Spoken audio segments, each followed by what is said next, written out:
안녕하십니까. S명문학원 나을가 김윤 선생입니다. 오늘은 이제 교과서로 돌아왔는데 광명시에 위치한 충영고등학교 학생들을 위해서 제작된 영상이고, 충영 학생들이 쓴 교과서가 이제 금성 출판사 건데, 금성 출판사를 쓰는 다른 학교 학생들도 많은 도움이 될 거라고 확신을 하겠습니다. 오늘은 이제 3과 들어가는데 3과 문법 먼저 정리를 하고 본문으로 들어가겠습니다. 자, 처음으로 들어간 문법이 이제 간접의문문이라는 문법인데, 간접의문문이라는 거는 굉장히 많이 쓰는 그러니까 독해에서 혹은 교과서 지문에서 굉장히 많이 응용이 되는 부분이기 때문에 반드시 기억을 하셔야 되고, 이게 직접적으로 출제가 되지 않더라도 독해할 때도 많이 나오니까 많이 공부를 좀 하셔야 되겠습니다. 자, 먼저 간접의문문이라고 되어 있습니다. 간접의문문이라는 게 뭐냐고 물어보면 대부분의 학생들이 이제 간접적으로 물어보는 거다라고 얘기를 하는데, 그거는 택도 없는 얘기고, 이해를 잘 하셔야 됩니다. 간접의문문은 의문문이라는 것을 뭐로 만드는 방법이냐면 명사로 만드는 방법이다라는 걸 기억하셔야 됩니다. 그러니까 간접의문문이라는 말을 딱 듣는 순간 여러분 머릿속에서는 명사다라는 것이 스쳐 지나가야 돼요. 그래서 또 명사라는 얘기를 들으면 여러분은 또 어떤 생각이 들어야 되냐면, 문장 내에서 명사가 어떤 역할을 하는지, 문장 내에서 명사로서 주어, 그 다음에 목적어, 그 다음에 보어의 역할을 하는 것이 바로 명사고, 그 다음에 간접의문문이 이 명사를 하게 된다는 거죠. 그래서 일반적인 의문문은 명사 성분이 아니기 때문에 이러한 문장 성분의 역할을 할 수가 없어요. 근데 의문문을 간접의문문이라는 걸로 바꿔주면 명사로 바뀌기 때문에 성분이, 그래서 주어, 목적어, 보어 역할을 할 수 있다라고 생각을 하시면 되고, 가장 중요한 게 이거죠. 어순. 많이 들어봤을 건데, 어순은 의문사 플러스 주어 플러스 동사. 일반적인 의문문의 어순은 의문사 동사 주어인데, 의문사 주어 플러스 동사의 형태를 맞춰줌으로써 요게 한 덩어리의 명사다. 그래서 명사로서 문장 내에서 주목보어 역할을 한다라고 생각하시면 되겠습니다. 기억할 거는 간단해요. 의문사 주어 동사가 명사다. 명사니까 문장 내에서 주어, 목적어, 보어 역할을 한다. 이 정도로 기억하시면 되고, 제일 중요한 건 의주동 덩어리가 한 덩어리의 명사다라는 것만 기억하시면 되겠습니다. 다음요. 자, 예문 한번 보죠. 교과서에 들어가 있는 문장입니다. 자, 읽어보면 I wondered why he held on to his negative attitudes towards digital technologies. 그런데 자, I wonder. wonder가 무슨 뜻이냐면 무엇을 궁금해하다. 뭐뭐를이 붙었으니까 얘는 타동사죠. 타동사니까 목적어를 필요로 한단 말이야. 그러니까 뒤에 나와 있는 요 부분이 목적어 자리다. 영어에서 목적어가 될 수 있는 품사는 명사 하나밖에 없으니까 지금 괄호 묶은 요 부분이 명사 역할을 해야 된다는 게 머릿속에 들어가야 되겠죠.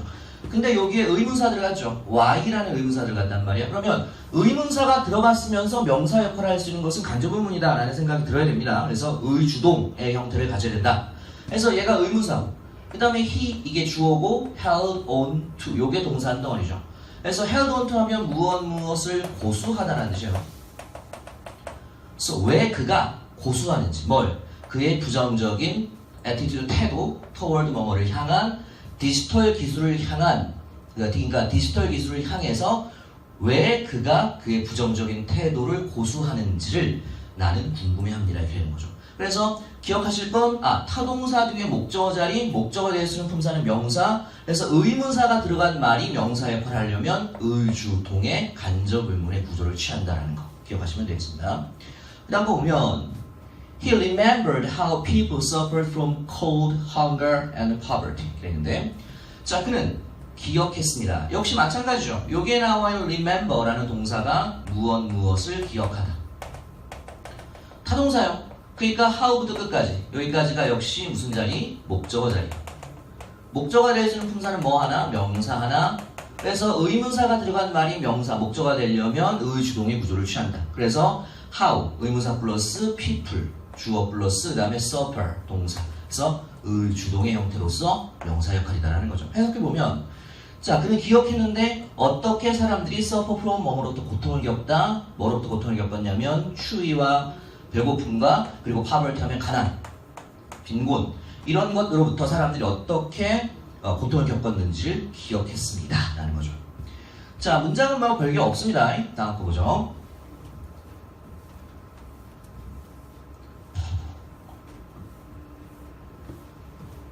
자, 실제 문제로서 지금 연습을 해보자는 건데, 자, 문장 두 개를 합칠 겁니다. I want to know. 나는 알기를 원합니다. What can I do for you? 내가 뭘 하기를 원하십니까? 이런 거죠. 자, 문장 두 개를 합치는데 앞에 문장은 그대로 씁니다. I want to know. 에서 기억하실 게 뭔고 하니 요게 나와 있는 요 know라는 게 뭐뭐를 알다라는 타동사. 타동사니까 이 뒤에 자리가 목적어 자리죠? 목적어 자리에 들어가야 될 게 지금 얘란 말이야. 근데 얘는 지금 일반적인 의문문이기 때문에 명사 역할을 못해요. 그러면 얘가 요로 들어가려면 명사로 전환이 돼야 된단 말이야. 명사로 전환이 되는데 의문사가 들어간 말이 명사로 전환되려면 의주동이다. 배웠죠? 그러니까 여기에 what 그대로 들어가고 동사 주어 아니라 주어 동사 I can do for you 고 물음표 찍지 않고요. 그래서 나는 알기를 원합니다. 무엇을 내가 당신 위해서 할 수 있을지 이렇게 되는 거죠. 중요한 건 타동사 뒤에 목적어 명사 자리 그래서 의주동 요 정도 기억하시면 됩니다. 그 다음 거 보면 I cannot understand 이해할 수 없습니다. Why doesn't she use a smartphone? 왜 그녀가 스마트폰을 사용하지 않는지. 요와 마찬가지로 앞문장 그대로 쓰죠. I cannot understand 하고 마찬가지로 여기에 나와 있는 이 understand가 뭐뭐를 이해하다는 타동사니까 뒤에 나와 있는 요 자리가 목적어 자리. 그래서 의문사로 시작하니까 의주동 들어가야 되겠다. 그래서 why 하고 주어 she 그 다음에 동사 doesn't use 뒤에는 똑같이 써주면 되죠. 그래서 지금 계속 같은 게 반복이 되고 있습니다. 뭐가 반복이 되냐면 목적어, 즉 명사 자리. 명사 자리에 의문사가 들어간 말이 들어갈 수 있는 방법은 의주동이다 라는 것으로서 귀결이 되죠. 자, 간단한 겁니다. 그 다음 거 보겠습니다. 자, 그 다음 거는 뭐냐? 과거 완료라는 겁니다. 과거 완료. 자, 과거 완료라는 건 특정한 과거보다 더 이전 시점에 발생한 사건이나 행위를 우리가 과거 완료라고 한다. 즉, 특정한 과거, 요게 이제 기준 시점이야. 요게 기준이에요. 그래서 시간의 연장선이 이렇게 있을 때 과거라는 게 있으면 요게 기준이 되고 요거보다 더 이전 거, 요거를 우리가 과거 완료라고 얘기를 한다는 거죠. 그래서 기억해야 될 거는 밑에 나와 있는 것처럼 반드시 기준이 되는 과거 시점이 존재해야 된다. 왜냐하면 이거는 상대적인 개념이란 말이에요. 상대 시제인데 상대적이란 말은 반드시 비교 대상이 필요하다는 얘기죠. 그러니까 과거가 있어야 과거보다 더 먼 과거가 있을 수 있으니까 반드시 과거가 나와야 그거보다 더 이전 과거가 나올 수 있다는 얘기죠. 그래서 형태는 반드시 외우셔야 되는데 had, pp의 구조. 그래서 had, pp를 보는 순간 여러분은 이게 뭐보다 더 먼저지? 이게 뭐보다 더 이전이지라는 게 머릿속에 들어가서 자, 이거를 쓰기 위해서 과거가 필요하다고 했는데 만약에 그 과거를 찾을 수가 없다면 저거를 쓸 수가 없는 거죠. 그래서 반드시 상대적으로 비교의 대상이 있어야 되겠다라는 걸 기억하셔야 되겠습니다. 그래서 기억하실 건 뭐다? had 플러스 pp를 쓰려면 반드시 그 had 플러스 pp보다 이전에 그거 이후에 발생한 사건이 있어야 된다는 걸 기억을 하셔야 된다는 거죠. 자, 그 다음 거요. 자, 문장을 통해 연습해 보면 역시 마찬가지로 이제 본문에 있는 겁니다. 자, my father had taken his photo before we had dinner. 되는데, 자, 우리 아버지께서 had taken, had pp를 썼죠. 더문과거 this photo, 이 사진을 찍었습니다. before, 뭐뭐 전에. 우리가 had dinner. 여기서 had는 먹다라는 뜻입니다. 우리가 저녁 식사를 먹기 전에 우리 아버지가 사진을 찍었습니다. 그러면 여기 행위가 두 개 있죠? 사진 찍은 거랑 저녁 먹은 거. 근데 저녁 먹기 전에 사진 찍었다라고 했으니까 had pp 쓴 거 맞죠? 왜? 여기 나와 있는 had taken은 뒤에 나와 있는 had dinner 보다 이전이기 때문에 기준 시점이 얘다. 그러니까 이거보다 더 이전이니까 이게 맞다 라는 얘기죠. 2번 보면 He also introduced me to a lot of songs I had never heard before. 그랬습니다. 자, 그는 주어 also 또한 introduced 소개했습니다. 나에게 to 뭐에 대해서 a lot of 많은 노래에 대해서 나에게 소개해 주었는데 이 뒤에 I부터 끝까지가 앞에 나와 있는 songs를 꾸며줘서 내가 had never heard before 그 전에 들어본 적이 없었던 노래. 자, had pp 썼는데 자, 내가 들어본 적이 없는 노래를 소개했어요. 그러면 소개하기 전부터 내가 몰랐던 거니까 had 플러스 pp 쓰는 게 맞죠. 즉 여기 나와 있는 had pp는 앞에 나와 있는 뭐보다 introduced라는 과거 동사보다 이전이다.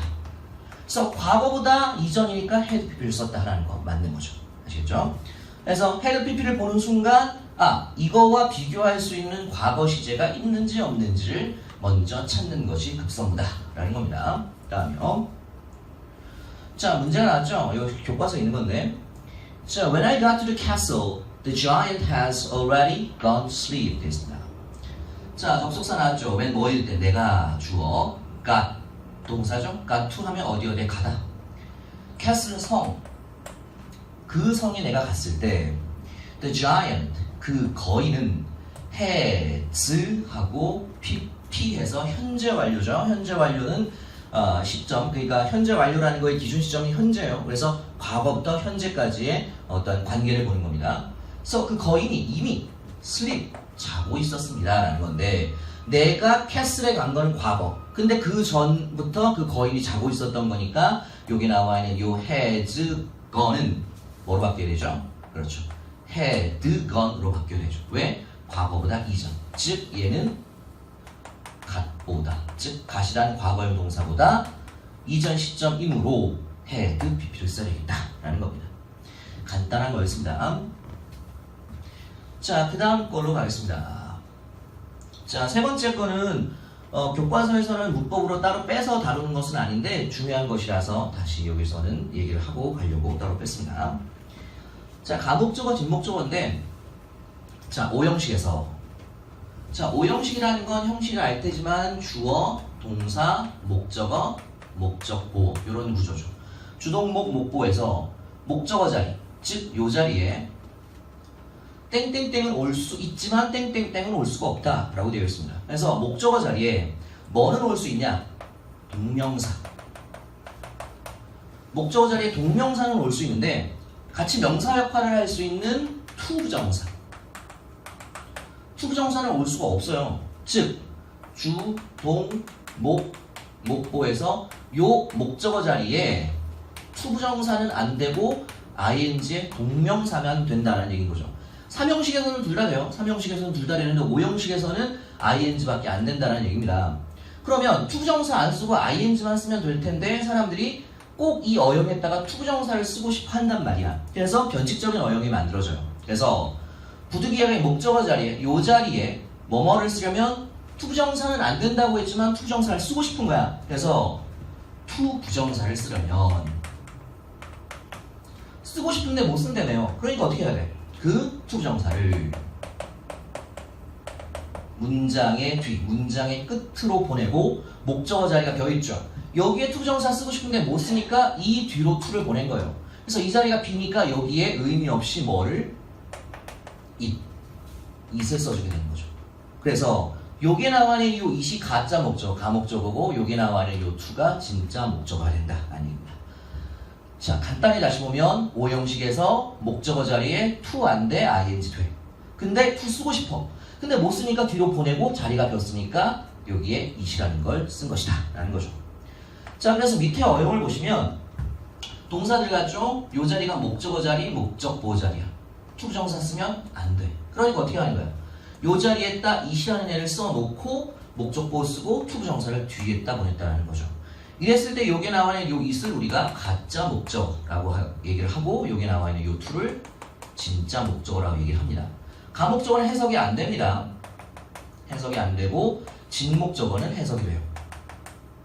그래서 무엇 뭐 하는 것이라고 해석이 된다라는 얘기인 거죠. 자, 정리가 됐죠? 조금 복잡할 수 있습니다. 조금 복잡할 수 있는데 이거를 조금 더 쉽게 한번 다음 거에서 보죠. 자, 어순을 간단하게 정리를 했는데 자, 쉬운 어순이라고 되어 있죠. 여기에 나오는 이 동사들은 가목적어 is를 취하는 동사들을 대표적인 걸 모아놓은 겁니다. 그래서 make, think, believe, find, 그 다음에 경우는 조금 적지만 feel도 들어가는 경우가 있습니다. feel, 그 다음에 consider. 자, 요 동사들이 가목적어를 취하는 동사들이에요. 오형식에서. 그래서 이러한 동사들이 나오고 it이 나온다. 여기에 나와 있는 it은 가짜 목적어. 해석 안 한다고 얘기했었죠. 해석 안 하고. 그 다음에 목적보어가 될 수 있는 건 명사, 형용사 들어가고 그 다음에 투부정사. 여기에 나와 있는 게 진짜 목적어예요. 그래서 얘는 해석을 한다 라고 얘기를 했습니다. 해석은 뭐뭐 하는 것. 자, 이렇게 해석을 합니다. 그래서 여기 나와 있는 저 동사들 다음에 it이 나오면 혹시 가목적어가 아닐지 항상 의심을 하고 저 뒤에 이 형태가 이어질 수 있다는 걸 기억하시면 되겠습니다.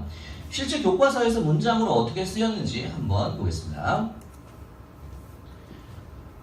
자, 두 개가 나와 있는데 I found it hard to narrow the gap between us 되어 있습니다. 자, 나는 find의 과거죠. found 하고 it 들어갔고 hard 형용사죠. 그럼 얘가 목적보. 그 다음에 투정사 들어갔죠. 그럼 얘가 진목. 그럼 얘는 감. 그러면 얘는 해석 안 한다고 했으니까 나는 발견했습니다. 해석 안 하고 어렵다고 발견했습니다. 뭐가? 좁히는 것이. narrow가 좁히다. to 들어가면 뭐하는 것이라고 했죠. The gap 하면 차이, 격차. Between us, 우리 사이에서의 차이를 좁히는 것이 어렵다고 나는 발견했습니다. 이렇게 들어가는 거죠. 그 다음 문장도 보면 We found it interesting to make our own digital family album together. 자, 우리는 발견했습니다. 역시 find의 과거, it 나왔고 interesting에서 ing니까 이거 현재 분사죠. 그럼 여기도 형용사로서 목적보. 그 다음에 to make 나왔으니까 얘가 진목. 자, 그럼 이게 해석 안 하니까 우리는 발견했어요. 흥미롭다고 발견했어. 뭐가? 만드는 것이. 뭘 만들어? 우리 자신의 디지털 가족 앨범을 함께 만드는 것이 굉장히 흥미롭다는 걸 발견했습니다. 자, 이거는요 문법적으로 직접적으로 물어본다기보다는 뭔가 이제 서술 같은 거에 나열하는 거 이런 것으로 나올 가능성이 있기 때문에 반드시 어순을 기억하셔야 되는 것이고 3과의 문법은 이 정도로 정리가 됩니다. 그래서 문법 공부 열심히 하시고 요 기본으로 해서 교과서 본문하는 것도 열심히 따라와 주길 바라겠습니다. 본문 분석에서 계속 뵙겠습니다.